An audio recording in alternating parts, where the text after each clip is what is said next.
A 21-year-old brand new police officer named Derek was dumped by his longtime girlfriend. This breakup caught him by surprise because he had actually just recently moved to Colorado in order to be closer to his girlfriend. So naturally, he was devastated. After a few weeks of being so depressed and kind of just moping around and going through the motions in his life at this point, one of his very close friends suggested to him, like, "Hey man, look, why don't you just make a profile on Tinder, the online dating service, and just put yourself out there again? You have no idea who's out there." Clearly, your ex-girlfriend was not the one. Derek had met his ex-girlfriend in a bar, and every other girlfriend he had ever had, he had met in person.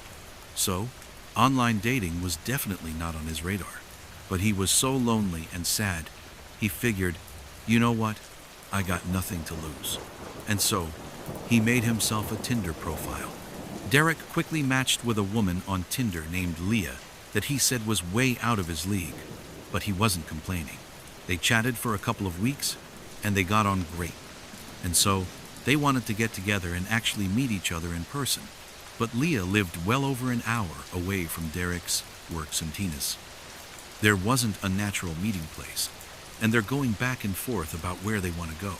And finally, Leah just says, "Hey, why don't you just come to my town? There's this great park that I go running in all the time, and they have this awesome field that's on a slope. You can lay on it and look up through the trees, and you can see the stars. And so, that would be a cool thing to do on our first date go stargazing together." So, the date night finally came, and Derek was really excited. He was nervous too because even though they'd talked on the phone, this was the first time they were going to see each other. And so, the plan was, he was going to drive out to her town and actually pick her up from her work. She worked at a hair salon, and from there they would make their way over to this park.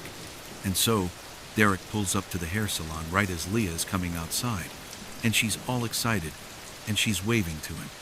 She runs over, and she gets in the car, and they hug and kiss on the cheek. And it's like they knew each other, but they didn't know each other, because their entire relationship was online, or, via texting or a phone call. And so, it's like they had history, but they didn't. But either way, Derek was really happy, and it seemed like Leah was too. From the hair salon, it was a pretty short drive to this access road that was going to bring them into this park. And when Leah told him to make this turn, it didn't look like a very well-marked trail or even a marked park. It looked like this kind of random access road that Derek would not have associated with a big public park. But he doesn't know the area, and so he turns, and he starts heading down this road. And the road went from cement to dirt pretty quickly. And this whole time he's thinking to himself, like, did I take a wrong turn? Does she know where she's going? This does not feel like the way you drive into a big park, the way she was describing. Finally, they land back on cement, and they're actually on this road that's right up against this huge field. And so, right away, Derek's stress is gone, because now it's confirmed in his mind that, okay, that's a weird way to get into this park, but here's this huge, amazing field, and we're back on a real road, and everything's good again. Derek asked Leah, where should I park? Because they're on this really narrow road, and there didn't appear to be a parking lot. There also didn't appear to be anybody else on this field or on this road. It's this huge, open, beautiful space, but it did not look well populated or like it was well traveled. But she said, just go right up there. There's a small lot you can pull into. And so, Derek starts going up this road, and he sees maybe 300 feet ahead of him are dim lights of another car making their way down the road towards him. And now, it was dark enough that he couldn't really make out what kind of vehicle it was. And so, he didn't know if it was going to be some big truck or something like that. And so, what he did is, he just pulled over as far to the side of the road as he could to allow this vehicle to pass, even though there was a fair amount of distance they would need to cover before they were passing him. He figured just give them the right of the road. And so, as they start moving forward, he can see that it's actually this big van, and they're moving pretty slowly.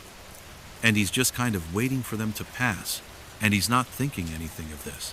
He's thinking that this is just another person at the park. And this van, instead of passing him, actually turns at the last second and almost goes bumper to bumper with Derek's car. He doesn't crash into it, but he stops just in front of Derek's car. He's a brand new cop, and he's super aggressive, He really believes in his training. And so, as soon as this guy stopped in front of him and blocked the path for him, red flags are going up for Derek, and he knows something's wrong with this van. And instinctively he says, "Leah, stay here." He grabs this flashlight that he kept right in the center console, and he jumped out of the car and went right to the driver's side door of this van to confront this guy. And when he got up to the driver's side door, it was this really big guy who looked pretty startled to see Derek come charging up to him with his flashlight. And Derek's like, "What are you doing, man? What are you blocking me in for?" And the guy's like, "Oh, hey, sorry, I'm the caretaker here of this whole property, and we've had an issue with poachers in the area, and I was concerned you guys were poachers. It doesn't look like you're poachers, though." And Derek's like, "No, we're not poachers, we're going stargazing. I'm on my first date here." And the caretaker's like, "I am so sorry. Please, get back in your car. Go and enjoy your night." And at that, he backed up, did a 3-point turn, and drove right back up that road where he came from, and disappeared down on the other side of the hill. Derek stood in front of his car for a couple of minutes, making sure this guy was gone. And then he turned around, and he got back in the car, and he kind of joked with Leah. He's like, "Yeah, he thought we were poachers. I guess you look like a poacher to him, and that's why he stopped us." But when he looked over at Leah to react to his hilarious joke, she wasn't paying attention to him. She was just furiously typing away on her phone, which Derek did think was a little bit odd. You'd think that she'd be more interested in this strange thing that just happened. Some weird guy just blocked us in and I'm confronting him. You'd think she'd be interested in that on some level. She might want to know what I said to the guy and what he said to me. But she didn't seem to care. She was just really invested in whoever she was typing on her phone. And so, Derek thinks, whatever, and just throws the car back in drive and continues up the trail the way they were going before they were stopped. So Derek continues down the road just a little ways until he sees a little dirt lot that's butted up against this huge field they're going to be hanging out on for the night. And so he pulls into the lot, backs into a space, and he and Leah get out. And they put a blanket out right next to the car, but on the grass, on the hill. And they get their food out and their wine out and they sit down. And very quickly, they start swapping stories. And they're laughing. And they're stargazing. And they're having some wine. And everything's really great. After about an hour, it's totally dark outside. And Derek is laying on the hill, facing back towards his car, and towards the road they were on. And he notices to his left, up at the top of the hill, the same area where the van had come from originally, and where it went back to after they spoke that one time. Derek is looking out there, and he sees headlights, and it's the van. And now, the van is driving down the road, not leisurely like it was before, but they are flying down the hill. And before Derek or Leah have a chance to react to this van barreling down on them, it comes flying into the parking lot, and practically hits his car, and comes to a stop where it's boxed his car in. So, even if he got in his car, he couldn't drive away. And so, Derek jumps up, Leah jumps up, and the guy, the caretaker, the nice caretaker he talked to before, he hops out of the driver's seat, and he walks around the front of the van. He's got this pipe in his hand, and he looks at Derek, and he's like, "Give me your keys and your wallet." And again, Derek is this brand new cop. He's 21 years old. He's not about to let this guy push him around. And so, he doesn't do anything at first. He doesn't know what he's going to do, but he doesn't do anything at first. He just looks at this guy, and he shows him that I'm not just going to fall over because you told me to. But then Derek is given a huge curveball when Leah, his date, stands up and runs over to this guy and stands next to him and turns around and looks at Derek and goes, "Come on, give us your keys and wallet." And Derek's like, "Great. I'm getting set up by my date, who I spent the past 2 hours with, who I had a connection with, this girl." And so now, Derek is just standing there, doing nothing, not to be tough, but because he's in shock. He feels so betrayed by Leah, and he just feels like, how could this have happened? And in that moment, Leah walks to the back of the van, and she gets a metal pipe.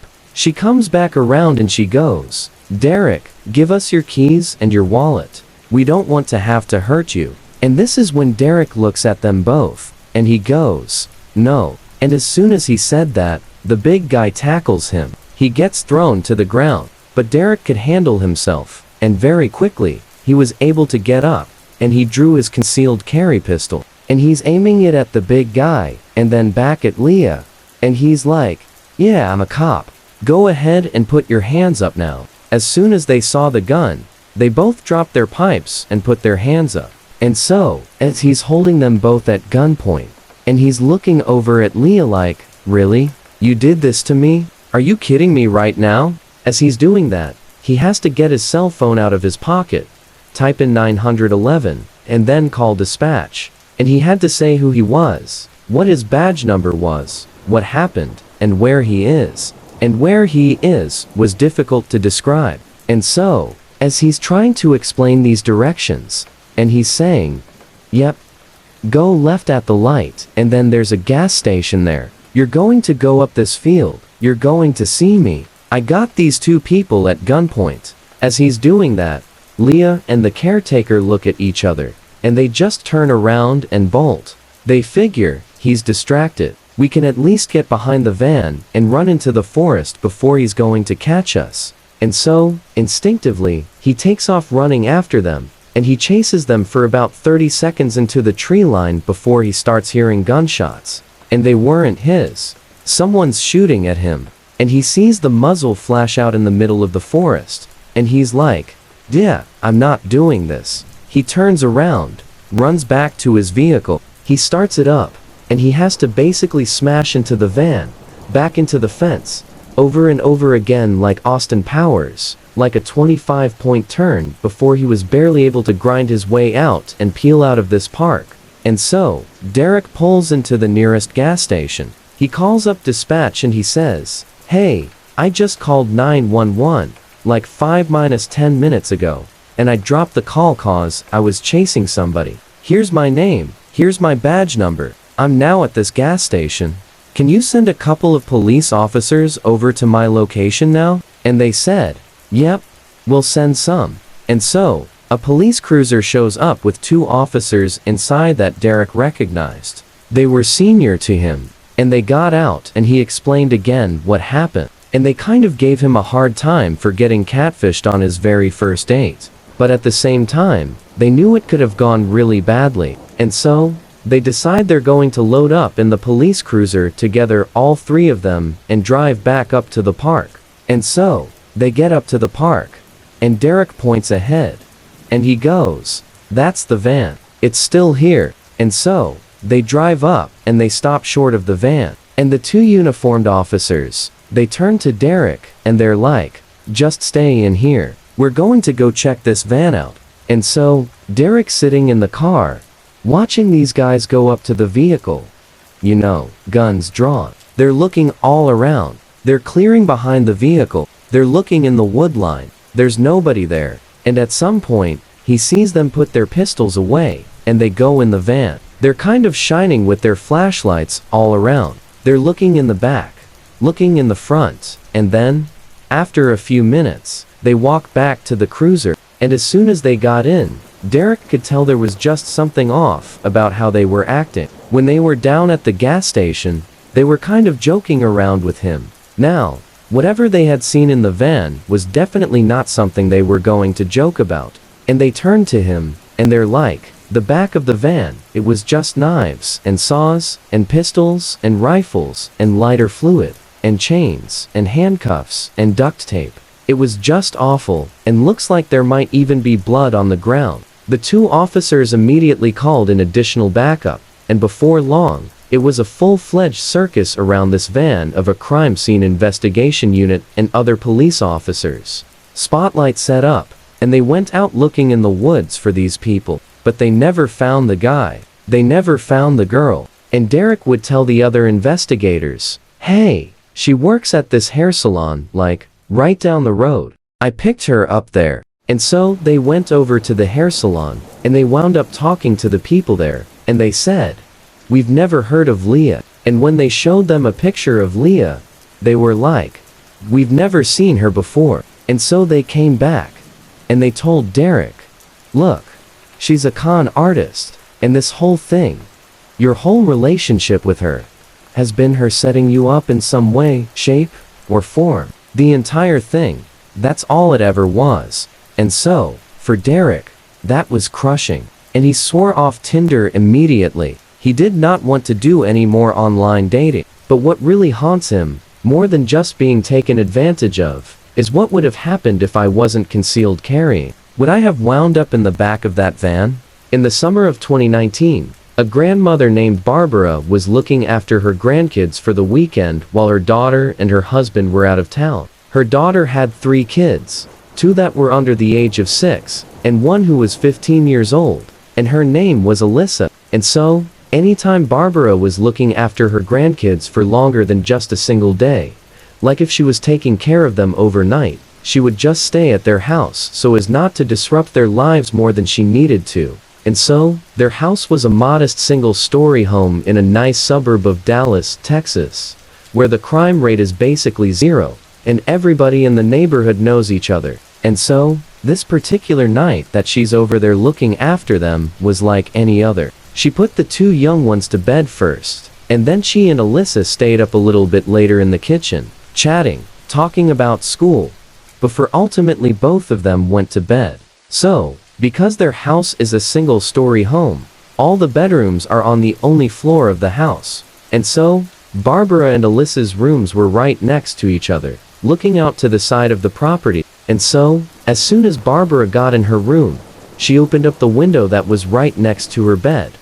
Because as a kid, she always slept with the window open. And even though her daughter's house had air conditioning, she preferred to keep the window open. So, windows open, she has a screen that's in her window, and Barbara crawls into bed, and she falls asleep. At about 3 a.m., Barbara wakes up to the sound of rustling coming from outside of her window.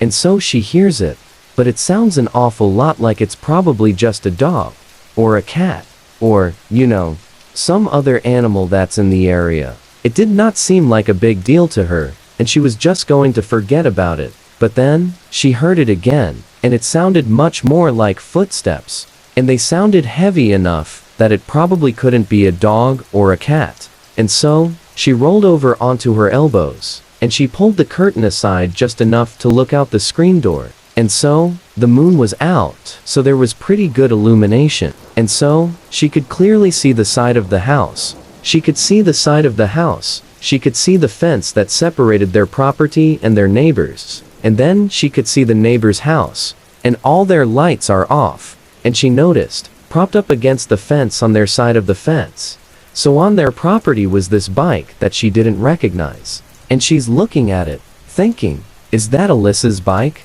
That's too big to be either of the 6-year-old's bikes. Whose bike is that? And as she's looking at the bike, she hears more rustling coming from the left, which is closer to Alyssa's room. Barbara presses her face up against the screen to try to look out the window towards the left, because whatever is making the sound is now out of her view. And as she's got her face pressed up against the screen, trying to look, she sees a boy emerge from the bushes from right underneath Alyssa's room. He's got that high school Letterman jacket, like the classic, football jacket that high school kids wear. He comes out of the bushes wearing that, and he's got his hood pulled up, and he doesn't look over at her. He's just backing up away from Alyssa's room, and he's looking up into Alyssa's room. And so, Barbara immediately thinks, okay, this guy is probably one of Alyssa's friends. Maybe a boyfriend, I don't know. And Alyssa must have invited him over. Maybe she invited him when she knew her parents were going to be out of town. But before I said I was going to be here to look after them. And that message didn't get passed to him. And so he's here. All these scenarios are going through Barbara's head.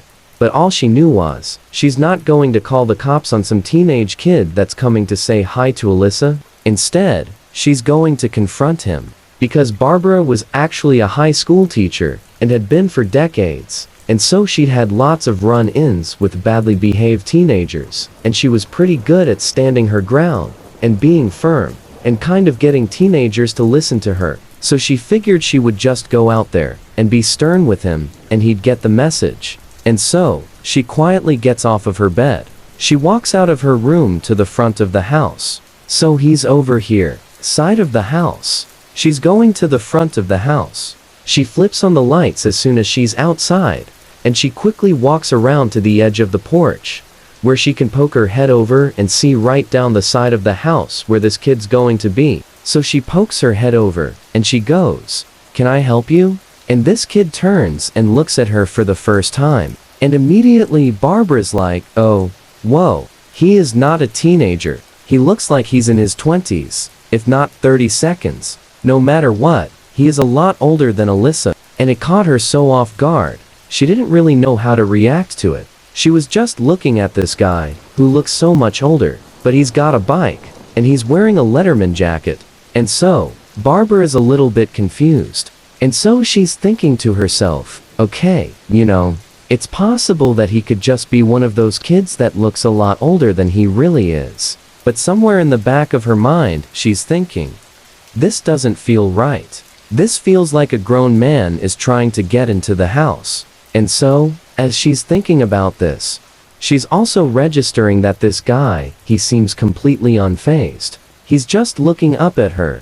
And he actually starts taking steps towards her, to the point where Barbara says, "Stop where you are." And he does. And he looks up at her, and he says, "I'm looking for Alyssa. Is she home?" And so, as Barbara is just glaring at this guy, hoping that will be enough to get him to leave, but he's not leaving, it occurs to her that this could be a misunderstanding. And so, thinking on her feet, she says to him, "Who did you say you're looking for, Lisa?" Without any hesitation, he goes, "No, looking for Alyssa McCarran. She lives here." Barbara went silent for a second, because he was right. That was her name, and she certainly was here. But she did not want him coming anywhere near the house until she had a chance to talk to Alyssa and confirm that she had invited him here. Or at the very minimum, that she knew who he was. And so Barbara says to the guy, "I need you to stay right there. It's 3 o'clock in the morning. I don't know. Give me a minute. I'll be right back." And he appears to get the message. And so Barbara went back inside the house. She shut and locked the door behind her, and then she went into Alyssa's room, and she shook her foot to wake her up. And so Alyssa kind of sits up, and she's looking around, and she's like, "What's going on?" And Barbara looks at her, and she's kind of annoyed with how the night's gone. And at this point, she's kind of blaming Alyssa for probably having invited this strange creep over to their house in the middle of the night. And she says to Alyssa, "Did you invite a boy here tonight?" And Alyssa's like, "No. What are you talking about?" Barbara narrowed her eyes, and she said, "Well, there's a boy outside that clearly knows you. He asked for you by name, and he knows you live here, and he's outside right now. Can you please go out there and tell him that coming over unannounced at 3 o'clock in the morning is not very polite, and he shouldn't do it again?" Alyssa's confused, and she's looking at her grandmother like, "What are you talking about?" And so she leans back, and she opens the curtain of her window, and she looks outside, and immediately she pulls her head back in, and she says, "Grandma, he asked for me by name." And Barbara's like, "Yeah, he said, Alyssa McCarran lives here." And Alyssa's like, "We have to call 9-1-1. I've never seen him before in my life." Suddenly, everything made sense for Barbara. This was a stranger. This is not a friend. This is probably a grown man, and he was probably trying to break into Alyssa's room. And so, as she's having this realization, they both hear footsteps out on the front porch. And at this, Barbara goes into full protective grandmother mode, and she tells Alyssa, "Stay in your bed. Do not move." And Barbara runs out of her room. She goes into her bedroom, and she shuts that window and locks it, and then runs to the front of the house to make sure that door was locked. Because she thought she locked it when she came in, but she wasn't 100% sure. She gets right in front of it, and she can see that it's locked. And now, she's standing right on the other side of the door, kind of waiting to see what's going to happen. And this guy is standing on the porch, but obscured. She can't see him cause he's on the other side of the door, and it's silent for a second. And as she's standing there, just waiting for something to happen, she hears knocking on the door, and it startled her when she heard it, and she yelled out, "There's no Alyssa McCarran here. You have the wrong house. You need to leave or I'm calling the police." And the knocking stops for a second, and he says, "I know Alyssa lives here. Tell her to come outside." He goes back to knocking, and Barbara picks up her phone, and she calls 911, and she intentionally talks really loudly into the phone, making it very obvious she is calling the police. And very clearly, this guy picked up on what Barbara was doing, because the knocking stopped, and she saw him, through the little slit of glass next to the door, run to the left of the house, back towards the side where his bike was. And so Barbara, while on the phone, runs into the bedroom where she was sleeping, and she looks out the side window, and the last she sees of this guy is riding his bike across the street. And then he stops next to an SUV, and he opens a trunk, and he throws the bike in the trunk, and he gets in the passenger side of the car, and they drive off. Which means, whatever he had planned to do with Alyssa, or whatever he was doing this night, he had an accomplice. The police show up a couple of minutes later, and at this point, this creep and whoever he was with are long gone. But Barbara still gives her description of the vehicle, and description of the night, and what happened. And the police told her that, over the past couple of weeks, they've gotten very similar reports from other households where there are young girls inside of the house. Apparently, this boy was actually a grown man that would use social media to figure out where kids lived. And then he would dress up like a teenager, and then he would go stalk them. And so, whatever Alyssa had listed online, he had been able to deduce that she lived there, and who knows how long he had been looking in the window at her at night.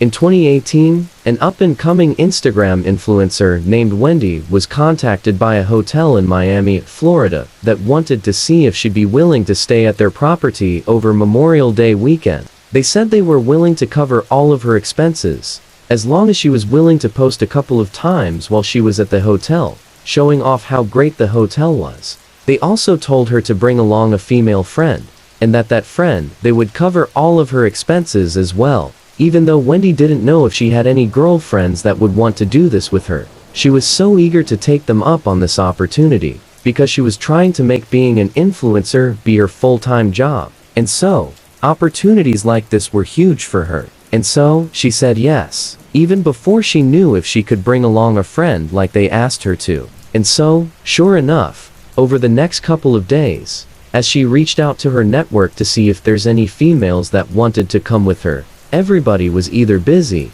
or wasn't that interested, or they had plans. And so, since she did not want to cancel, she thought, well, it can't be that big of a deal if I bring along a male friend. And so, she reached out to her good friend Mitch, who's this 6'4" athletic guy who was just one of her close friends. And she said, "Hey, would you mind coming along with me to this thing in Miami over Memorial Day weekend? I need someone to go with me." They asked for a female, but, you're going to have to do.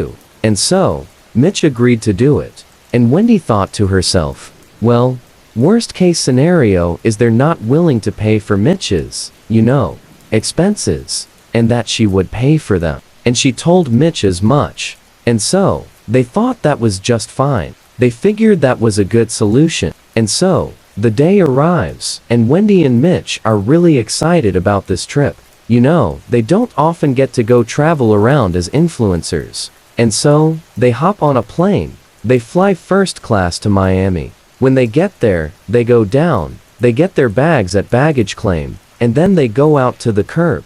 And right away, Wendy sees there's this really well-dressed guy with dark sunglasses on, and he's holding up a sign that has her last name on it and the logo of the hotel on it. And so, she waves to him and walks over, and Mitch is following right behind. And this guy looks at her and he says, "Okay, well, where's your friend?" And that's when she says, "Oh, well, actually, I brought Mitch, because none of my girlfriends wanted to go. So I brought Mitch along." And so this guy lowers his sunglasses, and he looks at Mitch, and he kind of looks up and down, and then he puts his sunglasses back, and he turns and he walks towards this beautiful black SUV that's parked right up against the curb. And so Wendy and Mitch follow him. And this guy opens up the back door, and Wendy and Mitch get in. The guy takes their luggage and puts it in the back of the vehicle and shuts it. And as soon as Wendy and Mitch sit inside of this car, the driver is visibly upset. He's kind of ranting and raving, and the front passenger window was down. And so Wendy and Mitch assumed he must be yelling at someone outside of the vehicle, like this guy that had just picked them up. He must be communicating with him somehow. He can't possibly be yelling at us. We just got here. We don't know him. But sure enough, as they kind of are tuning into what he's saying, he has a very thick accent. And he's saying, "Where is the other girl? You're not supposed to have a guy. It's two girls. Not one girl, one guy. It's two girls. Where is the other girl?" As Wendy is hearing this, she feels so uncomfortable, not just for herself, but for Mitch too, because she asked him to come along, and had said, "Oh, it won't be a big deal. They won't mind." But I mean, clearly they do mind. And so Wendy's trying to explain to the driver that, "I know you asked for a female friend, but I didn't have a female friend, and so I brought him along. I will pay for him. I'm not asking you guys to pay for him. I'll pay for everything that he touches. I'll pay for his hotel, his flight, everything." But the driver didn't seem that upset about who was paying for Mitch. His frustration came from a place of being frustrated, like they weren't going to be able to do whatever they had planned to do. Because now, Mitch is in the mix. And so, as Wendy and the driver are kind of going back and forth, and the driver's getting more and more frustrated, the guy that had originally greeted Wendy and Mitch hopped in the front seat, and he and the driver started arguing with each other in Portuguese. And so, for about a minute, Wendy and Mitch are looking at each other like, what is going on here? And these guys are yelling at each other. And then they stop, and the driver turns around again. And one more time he says to Wendy, "Where is the other girl?" And Wendy says, "There is no other girl. It is Mitch and I. That is it." At this point, the driver makes a sound like he was disgusted with both of them, and he raises his hand up like this. And he turns to face the road in front of him. And the guy that had originally greeted Wendy and Mitch, he gets out of the passenger seat, goes around to the back, opens the back of the truck, takes their luggage out, throws it onto the curb, goes to the door that is closest to Mitch, opens it up, and he tells them to get out.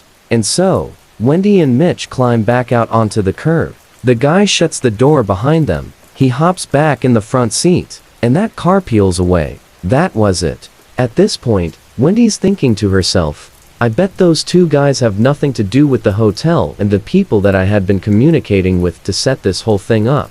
I bet they are just the drivers, and they were told to pick up two girls. And we showed up with a girl and a guy, and it screwed them up. And they got mad. And they got really mad, I guess. And then they left. And so, I bet if I can just get in touch with the people at the hotel, the people I had spoken to, that they can clear this whole thing up.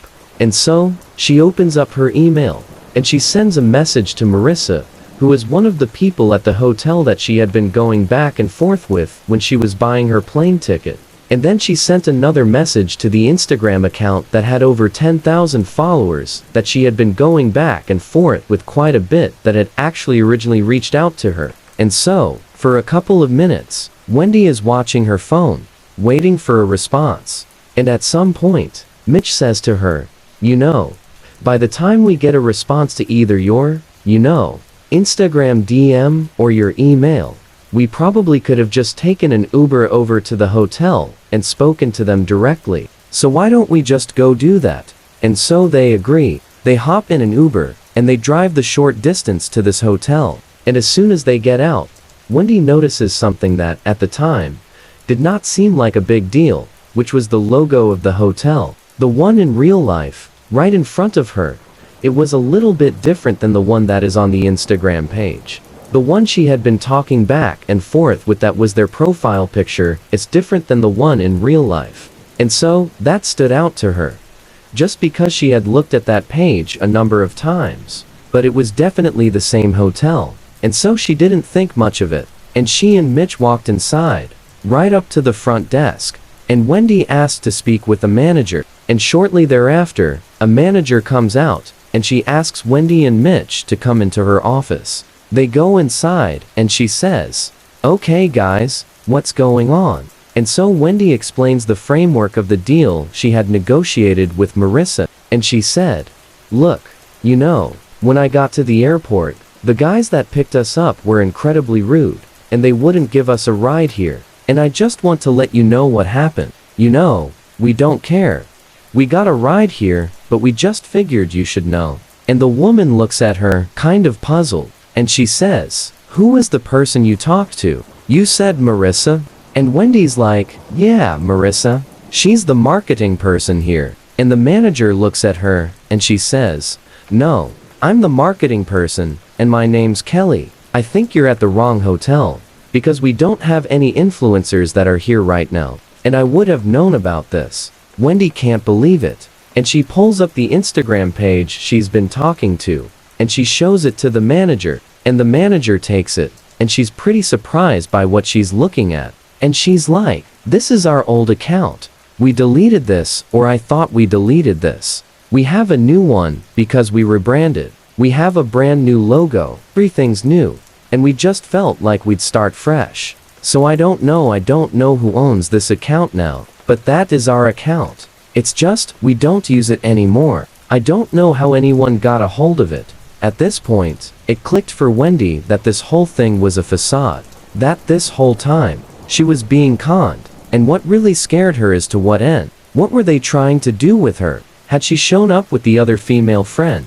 What would they have done with her? But at this moment, Wendy just feels totally overwhelmed by the entire moment. She's so embarrassed that she thought this was real, and she dragged Mitch along, and this whole thing was just fake. She's so embarrassed that she just approached this manager, who basically said, "That's all fake." And so, she just wanted to leave. And so she stands up, and she says, "You know, I'm really sorry for wasting your time," to the manager, and she and Mitch leave. She goes outside, and she just sits down, and she's crying, and Mitch says, "Hey, you know, you really ought to call the police and let them know this happened.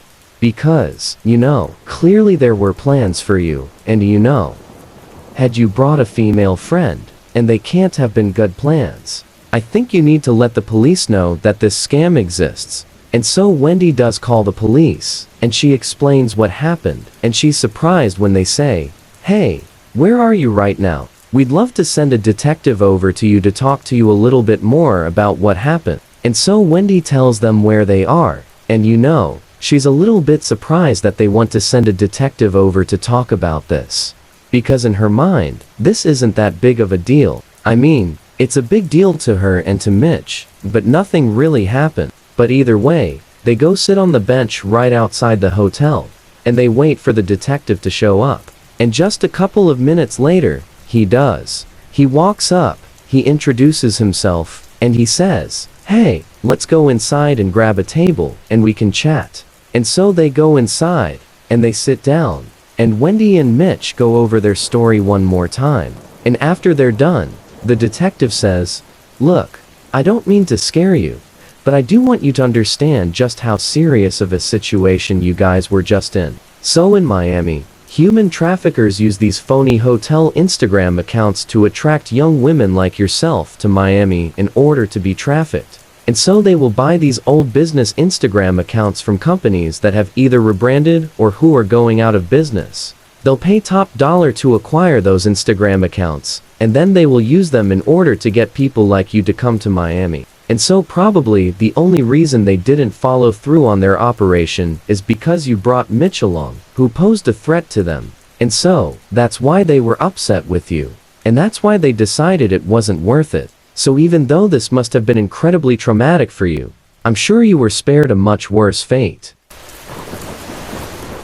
September 15th, 2010, a 55-year-old man named Greg Fenken checked into the Elegant Hotel in Beaumont, Texas, to start his work week. As a young man, Greg had worked as a chief engineer on ocean-going vessels, spending months out at sea. But in his middle age, He had reinvented himself as a landman. It was Greg's job to secure leases of mineral rights and land for drilling. Greg was slender and fit-looking, despite the fact that he never exercised and he smoked constantly. He kept a close-cropped white beard, and he had the leathered skin of a lifelong outdoorsman. Every Monday morning, Greg would make the 2-hour commute in his pickup truck from Lafayette, Louisiana, all the way to Beaumont, Texas, where his company would always rent him a room. The hotel itself was neither good nor bad, but to Greg, he didn't care. He just needed a bed and a TV. Once Greg walked inside, he had a bathroom immediately to his right,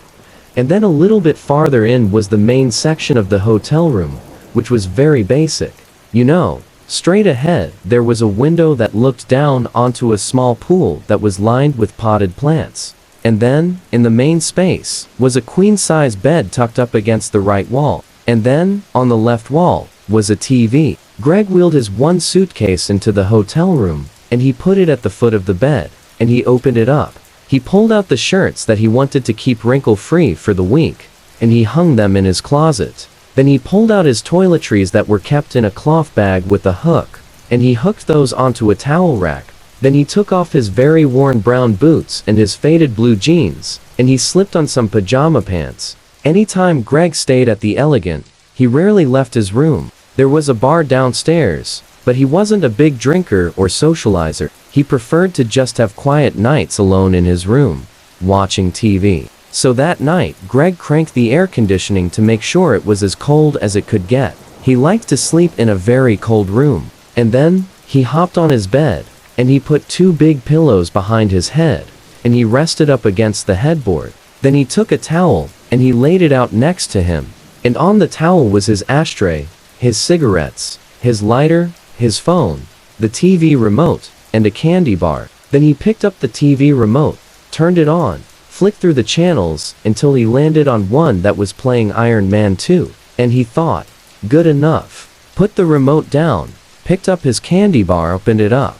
He ate a piece of his candy, and then he grabbed a cigarette, lit up a cigarette, and he began smoking. The following morning, Susie, Greg's wife, did not get a call from her husband, and he always called her every morning that he was gone. That was their routine, and this was a big break from their routine. And so she tried calling him, and his phone rang and rang and rang, and he never picked up.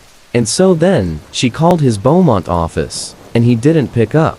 But after the second or third time she called, his co-workers picked up the phone and they said, "Hey, you know Greg's not here. He hasn't come into work yet." And Susie felt concerned. She felt like something was wrong, and she said, "Do you guys mind just going to his hotel room and knocking on his door, and making sure he's okay?" And they said, "Sure. We'll go over there." So the 2 co-workers head over to the hotel. They knock on Greg's door. He doesn't answer. And so they go down and get the manager, who comes up and opens Greg's door. And right away, they find Greg lying dead in the middle of his hotel room. The way Greg was positioned when they found him, it looked like he had fallen to his knees, and then fallen again onto his face, and his left arm got kind of tucked underneath his body. And still in his 2 left fingers was a cigarette that had not fallen from his hand, that had burned down to the wick. The room was exceptionally warm, and Greg's skin was grayish blue. Immediately after seeing Greg, the 2 co-workers called 911. Shortly after, the ambulance arrived at the hotel. Detective Scott Apple arrived in his cruiser. Apple was a short guy, very, very fit. He had silver hair that he spiked up. He looked 100% cop, and he worked basically 24/7. When he got up to room 348, there was no sign of a break-in. Nothing had been disturbed inside of the room, and there was no blood or obvious wound on Greg, with the exception of a slight abrasion on his cheek when he came down and hit his face on the rug. He looked around the room, and he found Greg's wallet that was sitting in the back pocket of his jeans. And there were hundreds of dollars in his wallet that had not been taken, so he ruled out robbery. He went out into the hall, and he began interviewing the other occupants of the surrounding rooms. And no one had heard anything, and no one had seen anything. He went back into the hotel room, and he began looking around for drugs of any kind, or any substance that Greg might have taken that could have contributed to his death. And there was nothing. No prescription pills, no alcohol, nothing. Later that day, after the family had been notified of Greg's passing, his grief-stricken wife, Susie, called Detective Apple, and she said, "You know, our husband did not take good care of himself. He had a terrible diet. He's been smoking like a chimney since he was a young teenager. And he never saw a doctor, and I always told him that if he wasn't careful, something like this was going to happen. I always worried that he might have a heart attack or something." So at this point, not only does Greg's family think he died of natural causes, Detective Apple also thinks the same thing. He's thinking about what he saw in the hotel room, and there's no sign of any foul play. It just looks like a guy whose lifestyle caught up to him. Greg's body was sent to Dr. Tommy Brown, who, in Beaumont, Texas, was like the medical examiner. He'd been doing this for years and years. Dr.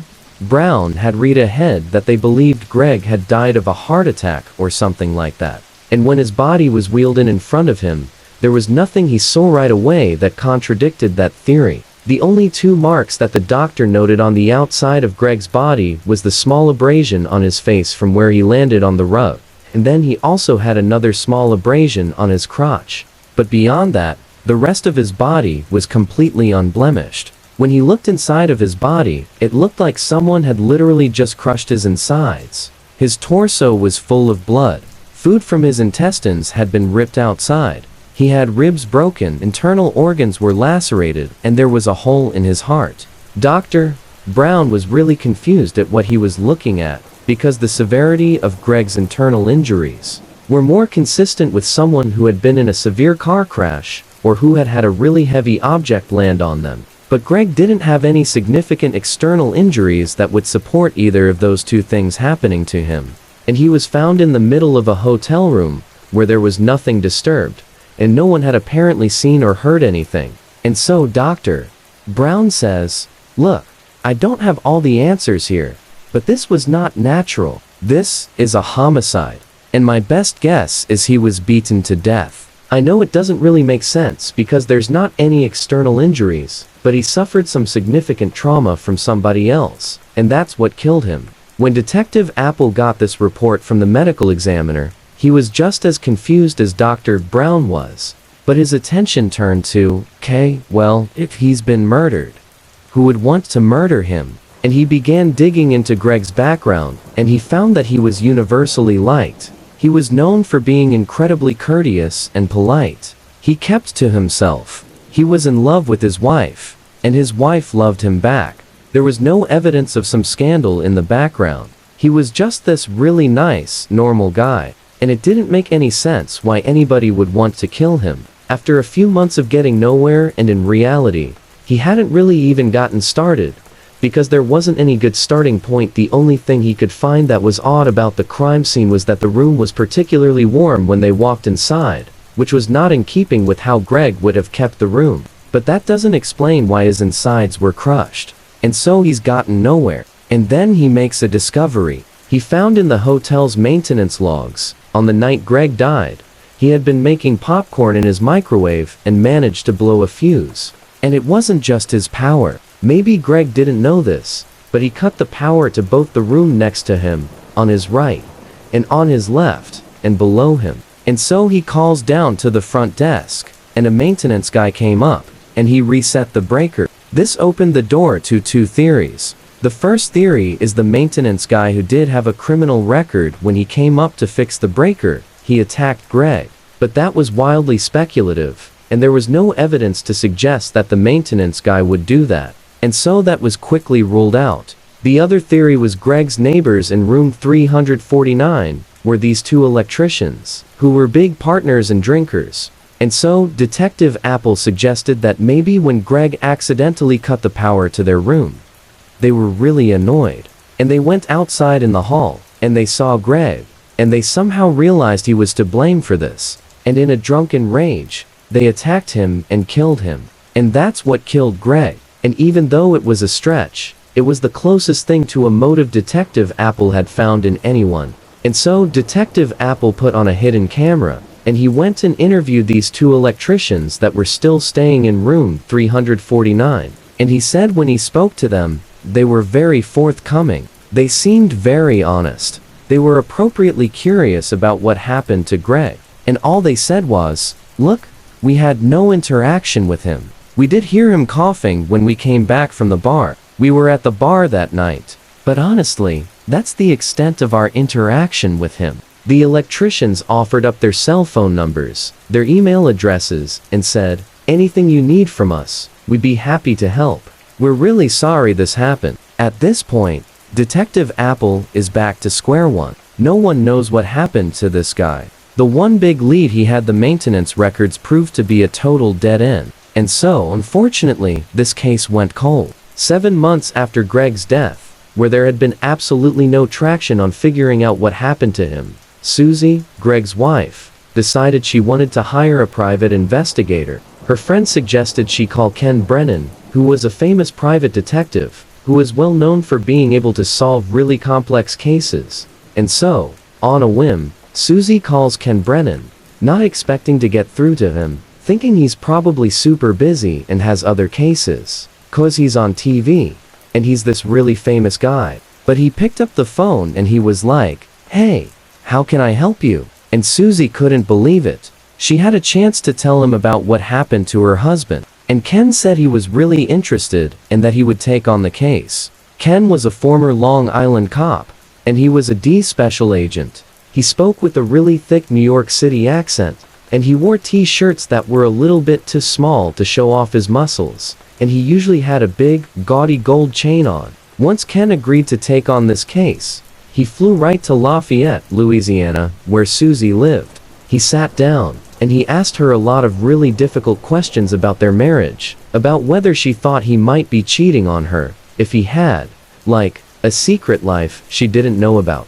And after feeling satisfied that all those avenues had been explored and were not going to lead to the answer, he said, "Okay, well, can you tell me anything about the crime scene that stood out to you? Is there anything about it that seems off?" And Susie said, "Yeah.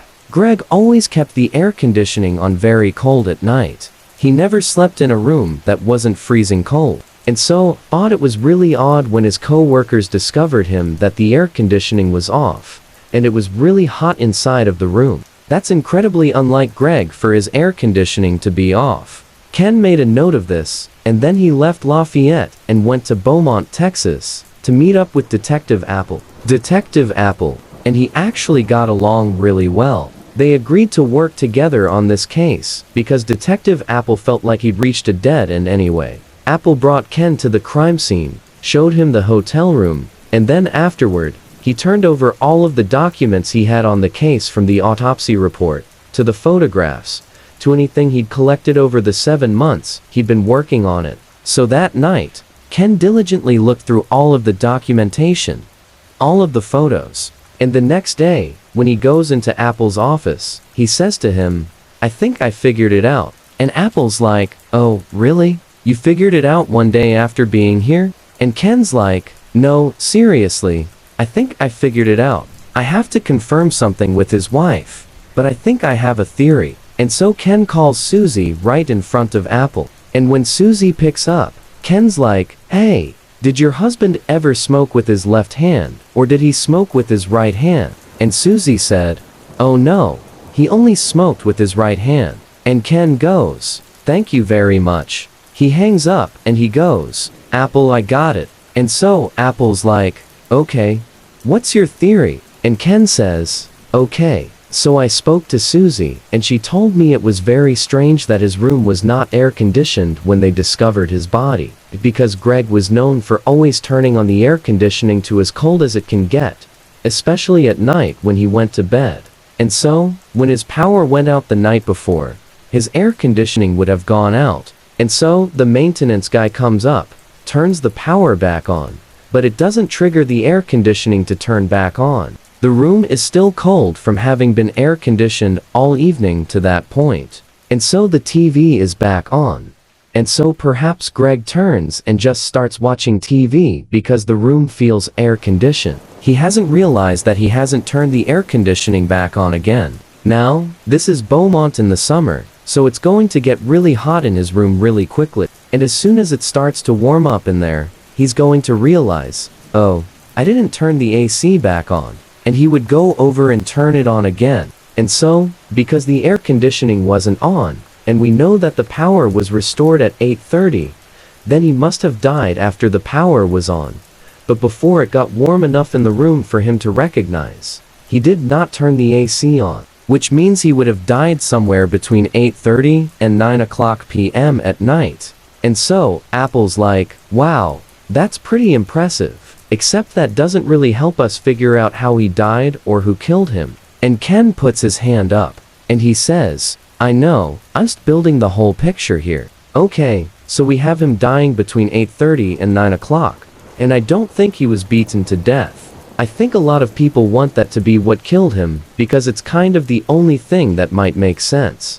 But I say it definitely doesn't make sense because of the cigarette. Now, we found that cigarette in his left hand, and I talked to his wife, and she said he only smokes in his right hand. And so, what I think happened is, the power came back on at about 8:30, which is what the report says. The TV turns back on. Greg doesn't turn the air conditioning back on. He sits on his bed, he's watching TV, he lights up a cigarette, and he's smoking with his right hand. And then something happens to him, which I'll get into my theories on that, and he jumps off the bed, and he starts making his way to the door to get help. And he transfers the cigarette from his right hand to his left hand, so he can use his right hand to turn the doorknob and open the door to safety. But he doesn't make it. He falls to his knees, and he falls to the ground, and his cigarette's still in his fingers, and he dies. And Apple's like, you know what? That's pretty good. It makes a lot of sense. But the crucial missing piece here is, well, what was the trauma he suffered that caused him to jump from his bed and run to the door and then ultimately die? Ken's like, I got a theory on that too, but I got to be in the hotel room to see if it's true. So Apple and Ken go back to the hotel room. When they get there, Ken goes inside, and he starts walking around, looking at the ceiling, the wall, the ground. And then, finally, he stops when he's looking back towards the front door leading back into the hall, and he points at the wall, and he says, there. And Apple looks at what he's pointing at, and it looks like there had been some patchwork on the wall in the same spot where the doorknob, when it swings open, would hit the wall. And so, Apple's looking at it, and he's like, that's just from the doorknob. And so Ken takes the door, and he opens it all the way to where the doorknob is pressed against the wall. And it's to the right of this patchwork, meaning this patchwork is not connected to the doorknob. Apple was confused and was about to ask questions, and Ken was like, on a roll. And he said, hold on. And he goes outside. He goes next door to room 349. They go inside, and Apple walks in the room, and he's watching Ken do his work. And Ken's rubbing his hands all over the wall, and eventually, he stops. And he looks up at Apple, and he takes his finger and he pushes on one spot in the wall, as Apple is watching, and his finger goes right in. And what he pushed on was this little chunk of toothpaste that had been wedged in this little tiny hole in the wall. And he pushed it through. Apple brought in a crime scene investigations unit, who carefully excavated both sides of this wall. And they shined a laser from 349 into Greg's room, and the trajectory of the laser going through this hole lined up perfectly with where Greg would have been sitting on the bed, smoking cigarettes, eating candy, watching a movie. So Ken and Apple go back to the medical examiner, Dr. Brown, and they say, you missed something, because Greg got shot. And unfortunately, Greg's body had already been cremated, but they did have the pictures to look at from the autopsy. And sure enough, they find that little tiny laceration in his crotch was actually an entrance wound. And then, when Dr. Brown pointed out there was a hole in the heart, and it kind of lined up with the trajectory that bullet would have been traveling through his body, Dr. Brown realized he had made a mistake, and he changed the autopsy report to reflect a gunshot wound. Ken and Detective Apple Ray interviewed one of the electricians that had been in room 349 that was in the room where the gunshot had originated from. His name was Lance, and when they brought him in, they said, this is totally routine. You know, it's been 7+ months since Greg's death, and what we're doing is, any of our witnesses, we want them to sign a statement basically attesting that this is what I saw or didn't see. And so, they had prepared a statement that basically lined up with the first thing he had told police, which was, "I didn't hear anything. I didn't see anything." And they said, "Is there anything you want to change about your story, or is this exactly what you saw and heard?" And Lance said, "Yeah, that's exactly. I don't know anything. I wish I knew more. I'm sorry." And, like, "All right, well, then can you sign this document saying that you don't know anything, and you didn't see anything?" And he said, "Yeah." He signs the document, and then Ken's like, "All right, gotcha. Because we know a gunshot was fired from your room, and that's what killed Greg. And so you need to tell me who shot the gun. Otherwise, I'm taking you to jail for submitting a false police report." At this point, Lance crumbles, and the truth comes out.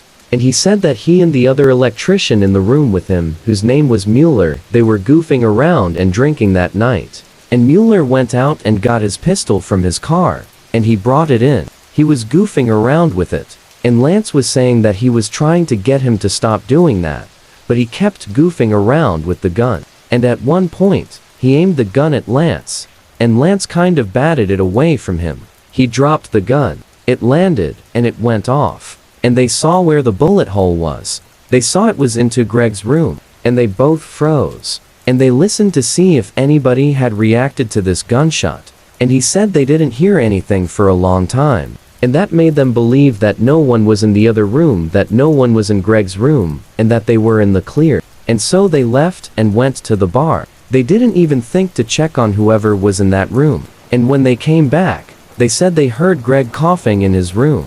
And that further confirmed that he must not have been in there when they fired the shot. And he's totally fine. And they are totally in the clear. The next day, Lance said, when they saw his body being taken out, at first, they did think, "Oh, goodness. This is us. We did this." But they overheard Detective Apple walking around interviewing people, saying out loud that, "Yeah, we think this is natural causes. Yep, looks like a heart attack. This is probably nothing. I'm sure it's nothing." And they were like, "Oh, phew, it's not us." And so, they actually believed it was just a coincidence that on the same day they're firing a rogue bullet into Greg's room, that Greg had a heart attack and died separately. But Lance would say that somewhere in the back of both of their minds, they knew they probably had something to do with it. And so they covered their tracks. And they put toothpaste in the wall to cover up the hole. And they hid the gun. And they intentionally kept information from the police. And so ultimately, Mueller, the owner of the gun, the one who really instigated that night, waving the gun around, and the one who actually dropped the gun, he was charged with manslaughter and was given 10 years in prison. Thanks for listening to Wicked Nightmares Horror Stories. Subscribe for more. And remember, the dark is never empty.